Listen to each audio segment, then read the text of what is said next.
On June 25th, NYC Youth loaded up 35 people and headed for the mountains of Colorado Springs to meet God at our 2013 high school camp. With devoted times of worship, small groups, and devotions, God did things in students' lives that we will never forget.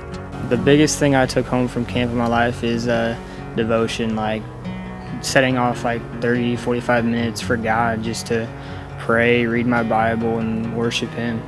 I think the one thing that I remembered the most was just getting on the ground before God and just praying with Him. I got to pray with my best friend, which I never do, but that was just one thing that I really remembered.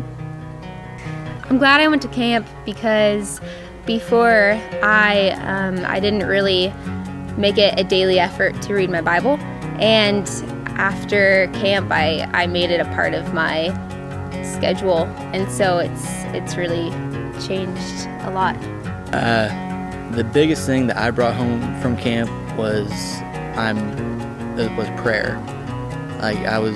I'm praying more and getting more involved with or reading the Bible more, but mainly prayer.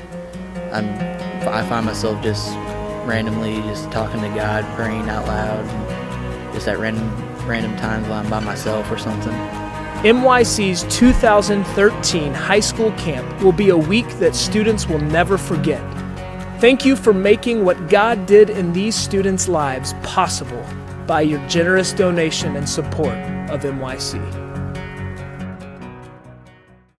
With Project 58, we are recovering the traditional Friday fast of the early church. By fasting Friday lunch, we are resisting the consumerism of the age in a small but deliberate way. It's easy to participate. Just save the money you'd otherwise spend on Friday lunch and donate the money to Project 58. The funds are used to meet the needs of people in our church and in our community. Let's all remember to get in on Project 58. Does anger or grief have you on an emotional roller coaster? Sunday, July 28th, Pastors Tyrese Barnett and Adrian Jones will lead Celebrate Recovery's Anger and Grief Recovery Workshop. If anger or grief are a cause of struggle for you, plan on attending and discovering new tools to help you overcome. The poetic and the prophetic are related. The poet and the prophet are often one and the same. The Hebrew prophets were artistic poets, their songs giving melody to a God-breathed perspective. Their poems were wholly in their imagination, an alternative to the tyranny of the status quo. And the Hebrew poets weren't the only prophets. The Apostle Paul calls the Greek poet Epimenides a prophet. In a pagan hymn, it's Epimenides who sang of God, "In Him we live and move and have our being." These God-obsessed poets were the prophets of the holy what if. What if justice rolled down like a mighty river? What if swords were turned into plowshares? What if the government were on God's shoulders? The soul of the prophet is the seedbed of prophecy. So where do we find the poet-prophets today? More likely than not, they're making music.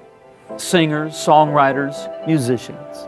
Let him who has ears to hear, hear. Finding God on your iPod begins Sunday, July 28th. That's all the announcements for now. For more information, read your church bulletin or go to WOLC.com. Have a great week.